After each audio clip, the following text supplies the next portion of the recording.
If you have kids and you ask your kids to do something and they don't do it and you find out later that they didn't do it, it's probably because they feel unsafe to share why.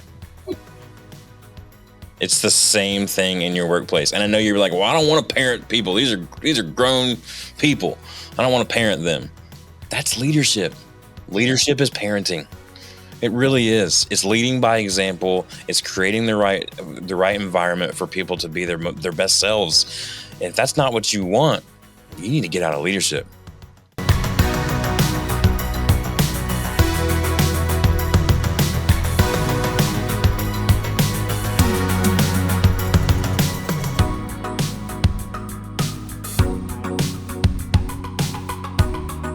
Welcome back to the Culture Base Podcast. I'm Dustin. He's Blake. We are the Culture Base. Episode 74, the importance of psychological safety in the workplace. I know it sounds very HR, but trust me, it won't be. We're so glad to be here. We want to remind you that we're here to help leaders know what they're about, show where they're going, and develop scalable teams to get them there. If you're listening to this on an audio platform, would appreciate some type of high five star rating and review. High five? High five? High five? Rating a review. It took 30 seconds for me to lose it. Rating a review. If you're watching on YouTube, we'd love for you to like, subscribe, and ring the bell is there as well. We release new episodes every single week, so you can get notified of that on Instagram, YouTube, and LinkedIn. We are at The Culture Base, BASE, and you can find us on the World Wide Webs at theculturebase.com. While you're there, click on our calendar link to get a free 30-minute strategy session with us. And lastly, I want to remind you about our free resources. While you're there, you can go to theculturebase.com/resources to download the best interview questions ever PDF guide, Uncultured by Blake Bear, free digital download, and our very own first ever ebook, the Scalability Playbook. Proven methods for building high-performance teams. Get your free copy at theculturebase.com/resources. All right, let's get into today. Today, psychological safety in the workplace. What does that mean? Okay, yeah, we're right in. Cool. What does that mean? Go. And that would be you like, no, actually, I'd rather hear from the other guy. Yeah. Speaking of psychological safety. So anyway, what is psychological safety? I think before we dive into a whole episode where we're tearing this apart and everything like that, understanding what psychological safety is and what it is not, okay? Because there are going to be a lot of people who say, oh, great, a feelings episode. And I'm going to say, yeah, you've got them. Stop acting like you don't, okay? There is a heavy difference between what psychological safety is and what it is not. But I will tell you real quick, they look very similar and feel very similar. Okay, so I know a lot of people are going to say, great, psychological safety. I wish these darn yipper snappers would just wake up and would start being a little tougher and having tougher skin and would do hard things. Okay, cool. Chill out, boom. What I'm saying is, yeah, there is growth that they have to do, but there are also environments where people don't feel safe. I'll tell you, number one most important thing in any culture is safety. Number one. Doesn't matter whether it's psychological or physical safety. It matters so incredibly much. And it's because people can't be them openly unless they can feel safe to do so. So having said all of that, there is a difference between what we're talking about today and just toughening up. Okay. There is an aspect, and toughening up is hard. Okay. And you don't remember, if you're a tough person, you don't remember what it was like to toughen up. Okay. You'll remember stories, you'll remember those things, but the discomfort you feel, the uncomfortable feelings of, I don't know, like if I can do this. Okay. Those feel very similar to psychological unsafety. Yeah. Unsafety. I think that's right. So psychological safety is the belief that you can speak up, you can take risks, and you can be yourself in a group setting without the fear of negative consequences to your self-image, your status, or like your career. So that's this fear that I can't speak up because the culture won't allow it. Hey, I've got an idea. Sit down, shut up. Okay, that's psychological unsafety. That's not like someone not putting in their time or not having a voice or not being creative enough. That's just like not a healthy place to be. And that's what we're here to talk about more today. So that's what it is. Now let's talk about why it's a problem. Yeah. Real quick before we get into that too, I want to make sure we understand the point. You did a really good job of saying what it is. Let's also make sure we're clear about what it's not too, right? Like it's not this, oh, it's really hard right now. Yeah. Right. Oh, this is a difficult season at work. It must be unsafe for me. Yeah. Okay, grow up a little bit. This is where we're going to make the boomers happy, and we're going to just say, all right, put on your big boy pants. Newsflash, life is hard. Yeah. And work is part of life, and it's going to be no different, right? Yep. So there's a difference between things being difficult and challenging and hard versus being an unsafe environment. So that's what we're talking about. But yeah, you're right. Let's get into the problem.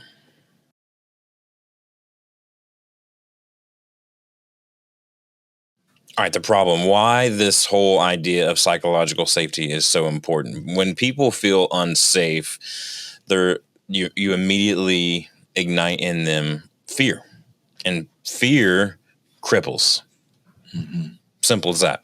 So if fear cripples, then it keeps your best employees from speaking up and sharing ideas.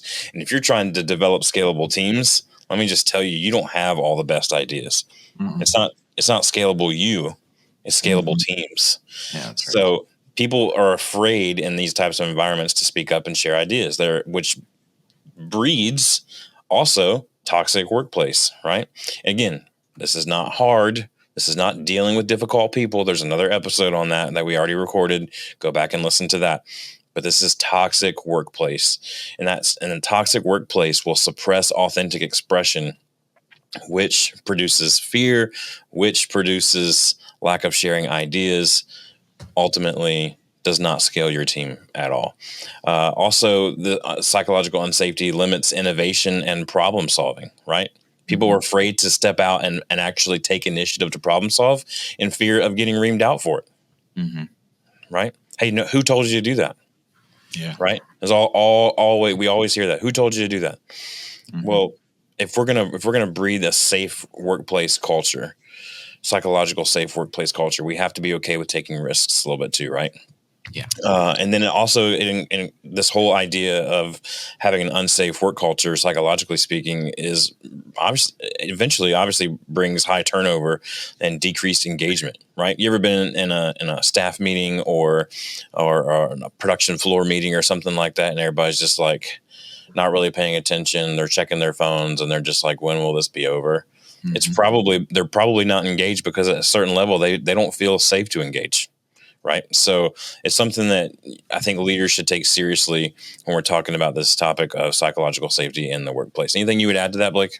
Yeah. So a lot of these reasons why it's important that we're talking about, I still think that there's a lot of people who'd be like, I'm okay if they don't speak up. I'm okay if they sit silent and just do their job. I'm okay with this. Let me tell you what the problem is. It isn't just that your innovation won't grow. It's that your quality will suffer. Okay. Yeah. When people are afraid to say, I messed up, guess what's going to happen?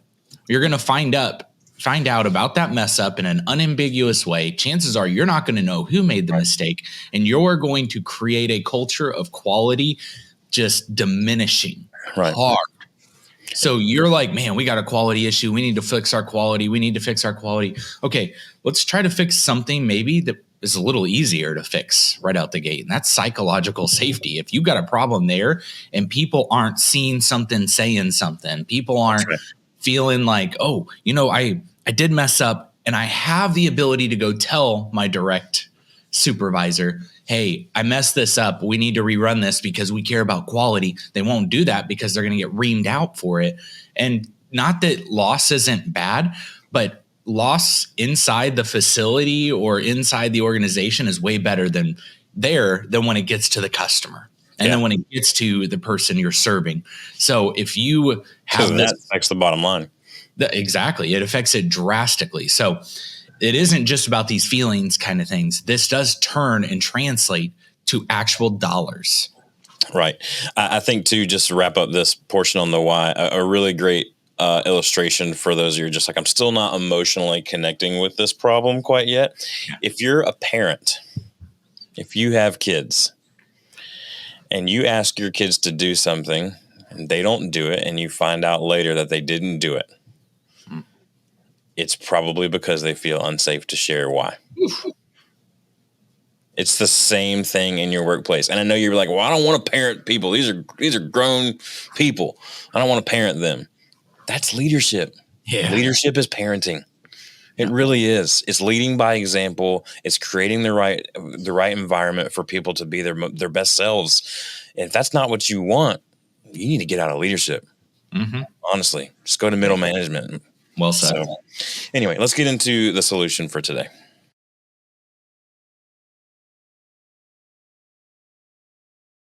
All right. There are a handful of ways to kind of solve this problem. Blake, do you want to kind of get us into this section a little bit? Yeah, absolutely. So I think when we think about how do we create a psychologically safe place, the first thing I will say is it's not about necessarily like there maybe are environmental things you can do that like if you've got open wires that are just like hot and someone could go get hurt, like, yeah, you fix that kind of thing. Well, the glaring obvious thing tends to be people. Okay. And so I think sometimes you got to stop some of the cancers pretty quick. And if you know there's a cancer, chances are that's probably the hardest person to talk to. Okay. So as I'm speaking kind of to the organization here, that's the person you go talk to first. That's the low hanging fruit. Not the easiest. Now we're getting into that uncomfortable situation that you make fun of all the younger generations for not being able to do. So are you willing to go talk to the person who's causing all these issues? Because it's uncomfortable, but we know it's the right thing. So deal with some of those glaring, obvious things first, which also translates to there is always somebody in an organization, a lot of somebodies, who people are like, when they finally do share, they were like, oh, I went and talked to so-and-so because, they really hear me. They feel they understand me. Or the safe corner. They're the safe corner. They're the place that you're not going to get your lights knocked out. They're the place you go get that safety rejuvenation, essentially. Okay. So that's why I would say, one of the things is recognizing like who are those people in the organization. And go as a leadership team, go and have conversations with them. Hey, I've noticed that a lot of the team comes to you on this. First off, thank you for being that. I know that's not part of your job description. You're going above and beyond. I appreciate that. Yeah, that's good. But would you mind stepping into this place more and being one of those psychological safety champions? And you don't even have to call it that, but hey, would you be a safe place for people? And we'd love to you be a voice to us back and forth. So we're getting more candor to what's really happening outside of maybe the problem children of the psychological safety issue. So that we can kind of get that going. What would you say? I was going to say there too, there's a fine line between that and is that person just a gossiper? Because that's how everybody feels like they're safe going to that person. You know what I mean? Because now this is going to sound super bad, but if you do what Blake said, which is a great idea, that person comes to you and is like, sure, I would love to filter everybody's problems to you. That would be the most fun for me because I love gossip. And I got some hot gossip dish every day, right? You might be like, nope, shut it down. That's gossip. Can I just encourage you, leader, to just wait just a second and listen first? Yeah. Then shut it down. Because if you don't learn anything from that, you've just blown up the entire operation. You've just revealed the inside man. You know what I mean? So, but yes, there is a fine line between that. You don't want to. Gossip is not a safe culture. It's not. It's not psychologically safe because it breeds distrust. And any time that you're around somebody that you don't trust, your guard is up a little bit. And that's not what you want in the workplace. What else you got for solutions, Blake? Yeah, the other part with that, having those people, don't have one, like have many across the organization, and there are many. So I think also creating some kind of feedback loop that gives you some of this what the culture is like. We've talked about office vibe a bunch, and that gives you an anonymous feedback loop. I love that name, by the way. I love that name, Office Vibe. What's the vibe? What's the vibe here? What's the vibe? How you Sorry, feeling? go ahead. Anonymous feedback loops. So, but anonymity is where people will speak. When they know they're truly anonymous, they're going to say what needs to be said. Right. And if I can just say to you, dear leader, dear organization, it's hard to hear that stuff. It's hard to not get 5 gold stars. But the idea is we want to have a scalable team, right? Like the win is not that you got 5 gold stars. The win is that you're scalable and can grow however you need to grow as a team. And you guys can together do pretty amazing things. So I know it's uncomfortable, but take it on. Like, it's okay. Get some kind of feedback system in place. Even if it's, hey, these are 3 questions. We got a comments box every week. I would like you guys to write on this, how you're feeling, where your head's at, what's going on, how you feel about the organization, whatever. You come up with those kind of questions and then just go drop it in the box. Doesn't matter. But I do want to make sure we have 10 of these every week, or that we're creating some kind of consistency so that we're not just getting only the when people are pissed, right? Like that's not helping the understand, hey, you know what? During winter, we see a really negative hit in morale and in safety. And maybe it's because we're getting pushed and conditions aren't great and ... We won't know if we don't start getting some of that data too. So again, Office Vibe is a great one for that. We don't get any kickback or anything. I just think you should know about it. Yeah, cool. Super cool. All right, let's get into the action steps for this episode.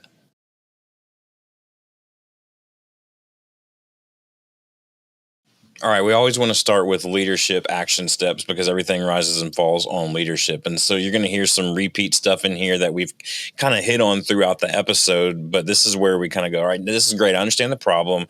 I understand a little bit of the solutions, but really, what do I do with it? And I would say for this, if you're in leadership, the number one thing that you can do is be open and honest about your own personal stories of failures and lessons learned.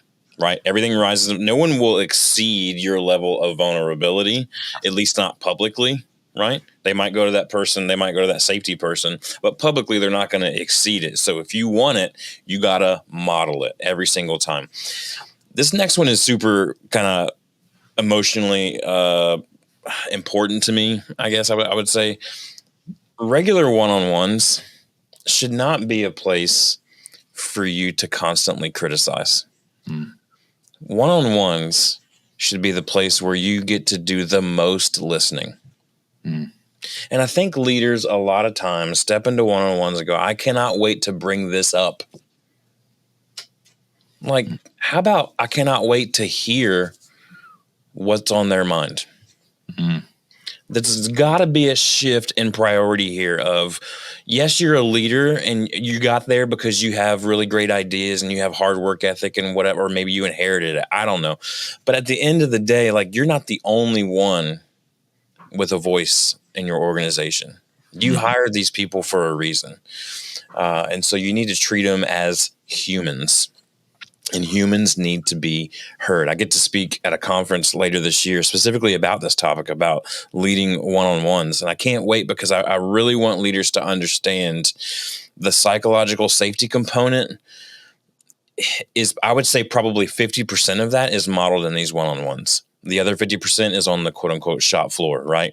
You can't be super vulnerable and super connecty in a one-on-one, right? And then you get out on the shop floor and you're like, look at Bill, he's fat. You're like, like that. No one's gonna, no, it doesn't line up, right? It's hypocritical at that point. You have to have both in tandem. But these regular check-ins and one-on-ones are super important opportunity for you to build that trust and to listen. Let's see. What else we got? Model vulnerability. We talked about that already. Anonymous surveys are great. That's what Blake was just talking about there at the end of our solution section. You can use stuff like Office Vibe. There's all kinds of different. You can use a Survey Monkey. You don't have to pay for anything if you don't want to, but doing those surveys on a regular basis will and promising that, not making sure it includes that anonymity, then I think you'll be good to go. Anything else you would add to leadership before we get to team, Blake? No, awesome. I don't think so. Tackle that. Yeah. So the team, one of the things I want to say right out the gate is with all of this, whether you're the leader, you're the team member, you're the organizational like vision, we've got to have a mindset where we understand self-actualization. Okay. Like so much of what life is just maturing. It's just all of us continuing to mature and understand feelings and understand who we are and understand how our feelings motivate our actions, and our actions create our results, and our thoughts are what create our feelings. And so like all this stuff's connected, and it sounds super complicated. It's really not, but the art and the act of actually paying attention is interesting. And it doesn't happen a whole lot. We just think because I had a feeling, because I had a thought, it must be real. That's not true. We have 60,000 thoughts a day. You're telling me you produced all 60,000 of those with your own intent and you are completely mature at the utmost level? I don't think 100% so. 100% truth and accuracy without any bias of the situation whatsoever. Yeah, right. None. This takes us to why we're talking about, is this a safety thing or is this just discomfort? Am I just uncomfortable? A lot of times we don't sit alone with that thought to figure out, hey, right now, why do I feel this feeling? Because I think those feelings are very similar. We talked about this earlier. I think those feelings are similar. But they're at one level. If you're like, I took on that feeling and still felt that way because of the unsafe, the discomfort or lack of safety. I still feel that way. That might mean it's a safety issue. Okay. So team member, maybe listen to yourself, experience what you're going through, then listen to others. Maybe this is one of the biggest problems I think in our communication is that we're trying to make sure we're understood than understanding other people. And when people are talking to us, we're afraid and we're trying to translate it, and we're not giving the other person on the other side of your eyes the benefit of the doubt. Boom, there it is. Benefit of the doubt is a game changer. Game changer. Why don't you expect and hope the best in what they're saying? Let's go. Okay. Let's have that mindset. That's going to give you the ability. So when we say practice active listening, that's what we mean, is giving them the benefit of the doubt. And are they up to no good? Maybe. Who knows?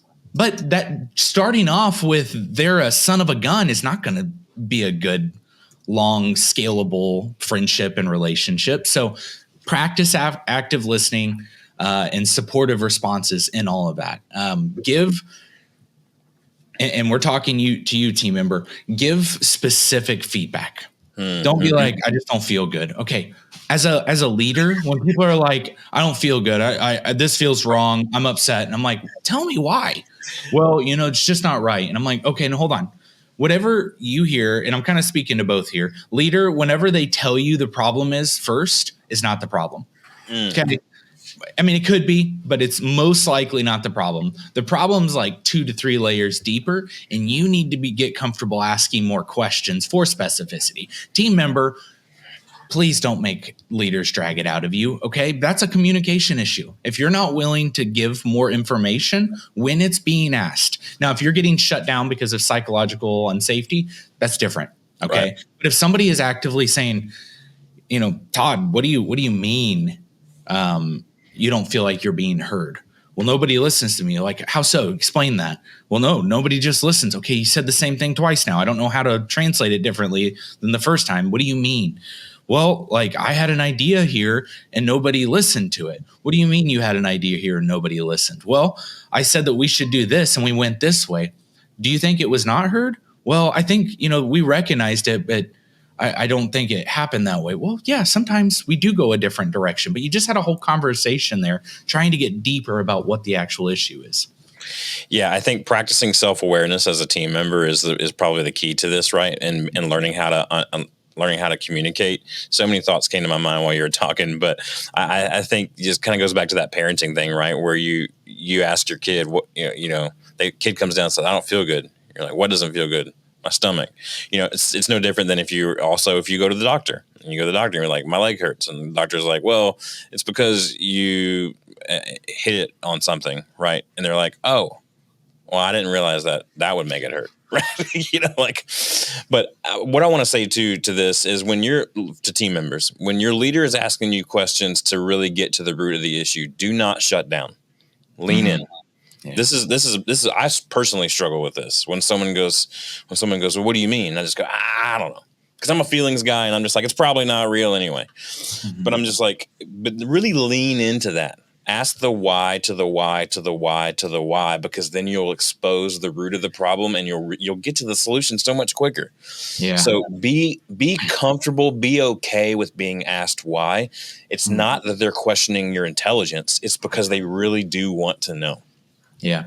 And they really do want to help. So that's good. The one last thing I would think, and this is just really fresh for me. Sure.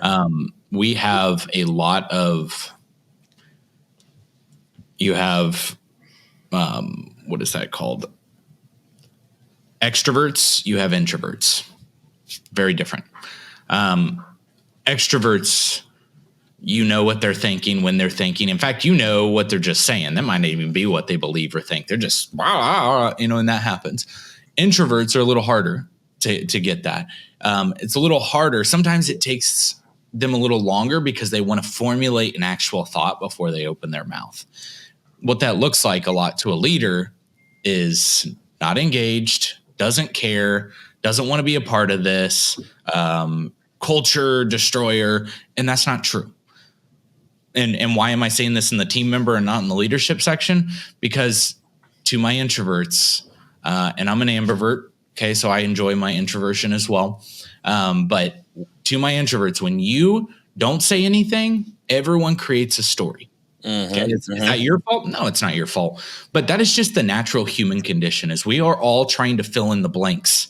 Okay. It's like every bit of a story, those little Mad Libs, like Johnny was, and it's just blank, and you got to fill in what that Johnny was doing kind of thing. Our brains naturally do that. So when you say nothing, you may think, oh, I'm being wise and I'm taking care of this, and I'll formulate what we say right here. But the problem is, it's not going to be told that way. Yeah. This happened to me this week, high level leadership stuff. And the person I was talking to, I told them, I said, hey, I want you to know the story that's going on in my head. I believe you are uncoachable. You don't care about what's going on. And I said, these are all just feelings. I'm not telling you that you are this way, but here's how I'm feeling. I feel like you're uncoachable. You don't want to engage in this stuff. You just want to sit down, do your job, and you don't want to give feedback. And they were like, no, I absolutely do. I just can't respond as quick as a lot of other people in the room. I need to think about these things. And I said, okay, that's really helpful to me. I really appreciate you saying that. But here's what I need from you. I need you to say those words. Okay, those words you just told me were a pretty quick response. So you've got those on lock. So anytime we're talking about something, if you say, hey, I know I'm quiet, but I'm really trying to formulate a response here. And just give me a couple minutes to think through this, or, hey, I may need to sit on this for a day, but I will get back to you. Now I feel like that person's engaged. Now you just helped the extrovert not think the introvert just doesn't give a rat's ass. So we want that connection, okay?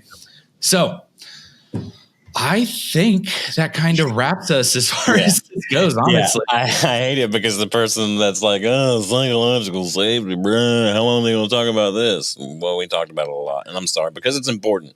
That's why we talked about it. But next episode, we're going to be back with you, episode 75. That feels like a milestone. Can we say that? Feels like it's a nice round 3/4 kind of number. We're going to get it. We're going to actually kind of continue a little bit of this conversation. We'll probably bleed over because episode 75 next week, we're going to talk about how to foster a culture of feedback, right? Because that breeds safety is one of the solutions that we talked about today. So we'll talk to you next time on the Culture Based Podcast. Have a good week.